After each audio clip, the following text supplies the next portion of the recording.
Bonjour à tous et bienvenue pour ce carnet de notes du mois d'avril. Un mois assez faible si on considère les résultats dans leur ensemble, même si certaines assez bonnes performances sont parvenues à masquer les déceptions.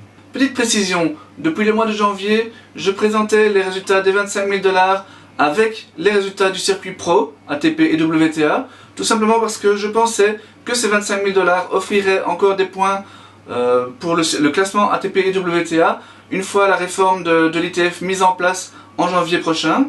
En fait, l'ITF a apporté des précisions quant à sa réforme, et les 25 000 $ n'offriront de points ATP et WTA que pendant une période de transition d'un an, c'est-à-dire en 2019 donc. À partir de 2020, les 25 000 $ et les 15 000 $ offriront tous les deux des points au seul classement Transition Tour, c'est-à-dire ce nouveau classement qui sera créé l'année prochaine. Je corrige donc ce petit malentendu, et dès ce carnet de notes, je parlerai des 25 000 $ lors de la deuxième vidéo avec les 15 000 $. Cette première vidéo est donc bien consacrée au tournoi ATP, WTA, Challenger et ITF de minimum 60 000 $. Je vous détaille d'ailleurs ces résultats tout de suite.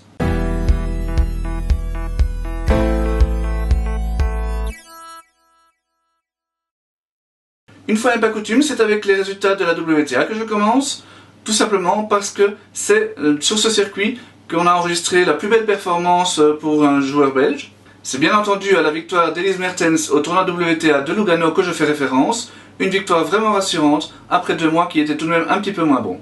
En effet, après son superbe parcours aux antipodes, Elise a accumulé quelques résultats un petit peu décevants. Il y a d'abord eu ce match de Fed Cup contre la France, où elle est un petit peu passée à côté de ses rencontres, que ce soit face à Mladenovic ou lors du double. Mais jusque-là, rien d'inquiétant, ça pouvait tout à fait s'expliquer par un mois de janvier très chargé et certainement également par toutes les sollicitations auxquelles elle a dû répondre par la suite. Mais Elise a ensuite enchaîné avec Doha, Dubaï, Indian Wells et Miami, 4 épreuves dont elle n'est revenue qu'avec 2 petits succès seulement et surtout pas mal de défaites face à des joueuses hors du top 30. Suite à cette mauvaise série, Elise a un petit peu remis de l'ordre dans son équipe. En effet, Robert Seisons, qui était jusque-là son petit ami entraîneur, s'occupe désormais uniquement de son rôle dans leur sphère privée, et c'est Rick Vleeskouwers qui la suit maintenant sur le circuit. Un changement qui a porté ses fruits directement, puisqu'Elise a remporté son tout premier titre sur le circuit WTA sur terre battue, à Lugano. Ce tournoi a été disputé dans des conditions climatiques très compliquées, puisqu'il a énormément plu, et que Elise a été contrainte à jouer ses 9 rencontres, simple et double, en 5 jours seulement. Elle est donc de nouveau arrivée au match de Fed Cup, le barrage face à l'Italie, très fatiguée mais avec le plein de confiance. Et on l'a vu tout le week-end où elle s'est comportée comme la véritable patronne de l'équipe qu'elle est aujourd'hui indubitablement. En dehors de quelques jeux un petit peu moins bons lors de son deuxième set le samedi, elle n'a jamais été inquiétée et a vraiment porté l'équipe belge vers la victoire. Derrière Elise, je l'ai dit, les résultats ont été nettement moins bons.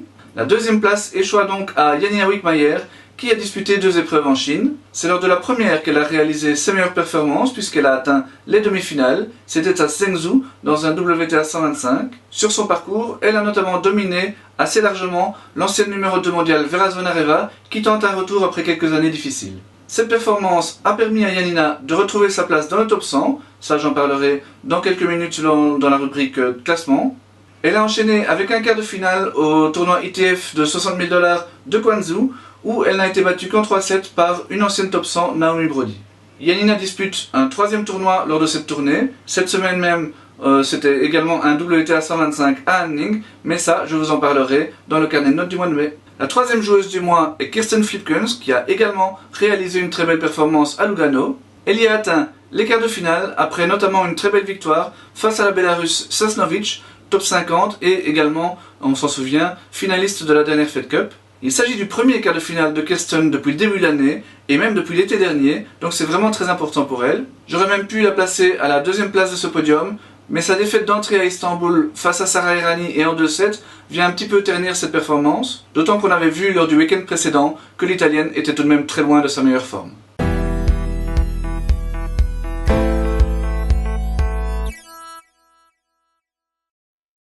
Notre numéro 1 pour ce podium ATP, David Goffin, nous a également rassurés en ce mois d'avril. Tout le monde se souvient en effet de la blessure à l'œil qu'il a subie à Rotterdam et qui l'a contraint à un repos d'1 mois. Il a notamment raté le tournoi d'Indian Wells, ce qui est toujours embêtant pour le classement. D'autant que son retour lors du tournoi de Miami était pour le moins inquiétant. Il n'y a en effet marqué qu'un seul petit jeu face au Portugais Sousa lors d'un match où il manquait clairement de repères. On craignait donc que David n'ait besoin de plusieurs mois avant de retrouver la pleine possession de ses moyens, mais ce ne fut pas le cas, puisque dès ses premières sorties sur terre battue, il a réalisé quelques très bons résultats. Il a tout d'abord atteint les quarts de finale au Masters 1000 de Monte-Carlo, en battant notamment le jeune grec Tsitsipas, très en forme, et le gros spécialiste de la terre battue, Bautista Agut. En quart, il a malheureusement à nouveau buté face à Dimitrov, mais il a poursuivi sur sa lancée en atteignant les demi-finales à Barcelone. Dans la capitale catalane, après un nouveau très beau succès contre Bautista Agut, il a été largement dominé, et assez logiquement, face à Rafael Nadal.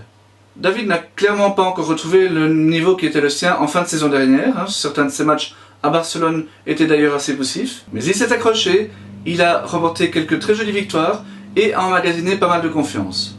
Il a aussi pris un joli paquet de points, ce qui est tout de même très important après ce début de saison compliqué. Comme le mois dernier, Kimmer Coppejans grimpe à la deuxième place de notre podium, un peu emprunté lors de son premier tournoi du mois au Challenger d'Alicante où il a été battu au deuxième tour des qualifs. Il s'est très bien repris lors du Challenger de Barletta. Il y a facilement rejoint le tableau final sans perdre le moindre set et n'y a été battu que par l'ancien top 30 Martin Klizan. 2 semaines plus tard, à Francavilla, il était battu au dernier tour des qualifications, mais il obtenait un petit coup de pouce en étant repêché pour le tableau final. Là, il saisissait sa chance en battant Ruben Bemelmans, tête de série numéro 1, avant de poursuivre sa route jusqu'en quart de finale. Même s'il s'y est assez largement incliné, Kimmer a de nouveau prouvé en ce mois d'avril qu'il était sur le bon chemin. Je donne donc la troisième place de ce podium à Joris Delor, qui a été battu lors de son match de Coupe Davis face aux États-Unis, mais il y a des défaites qui sonnent comme des demi-victoires. Pour son premier simple à enjeu dans cette compétition, Joris a en effet démontré tout son potentiel. Il a joué d'égal à égal face à un top 10, John Isner, pendant 4 sets très serrés. Il faut espérer maintenant que cette rencontre soit un déclic pour Joris, qui a véritablement toutes les armes pour jouer dans le top 100. Lors de son retour en Europe, il est sorti des qualifications au Challenger de Francavilla, en battant notamment Kimmer Coppejans, mais dans le tableau final, il a été battu par l'espoir italien Quincy, qui a ensuite remporté le tournoi. Les autres joueurs, je l'ai dit, n'ont pas été à la fête ce mois-ci, mais ça devient vraiment inquiétant pour Arthur de Greef. En ce mois d'avril, il a dû repasser par les qualifications des tournois Challenger et n'est même pas parvenu à en sortir. Depuis le début de la saison, il a perdu 11 rencontres et n'en a remporté que 5, dont une sur abandon, et surtout il n'en a remporté qu'une seule dans un tableau final. Arthur était proche du top 100 il y a à peine un an, mais aujourd'hui il en paraît vraiment très très loin. C'est d'ailleurs le bon moment pour faire le point sur les classements.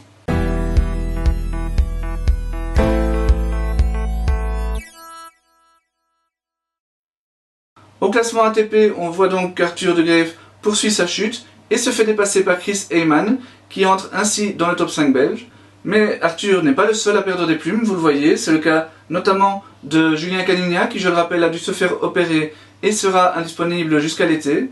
De manière plus surprenante, c'est également le cas de Kimmer Coppejans, qui a réalisé 2 bons mois, mais qui avait pas mal de points à défendre à la même période, et donc il continue sa chute. Une chute qui pourrait se poursuivre encore le mois prochain, car il a encore une demi-finale en Challenger à défendre, mais par la suite, il devrait pouvoir jouer sans la pression des points tout le reste de l'année. Au classement WTA, c'est le statu quo quasi absolu, à part, je vous l'ai dit, le retour dans le top 100 de Jelena Wickmayer, également un retour dans le top 150 de Marina Zanevska grâce à un joli bond de 20 places. Vous pouvez observer également une belle progression de Tamarin Endler, mais ça j'en parlerai dans la vidéo concernant les tournois ETF que je publierai demain ou après-demain, en tout cas très rapidement. A bientôt donc.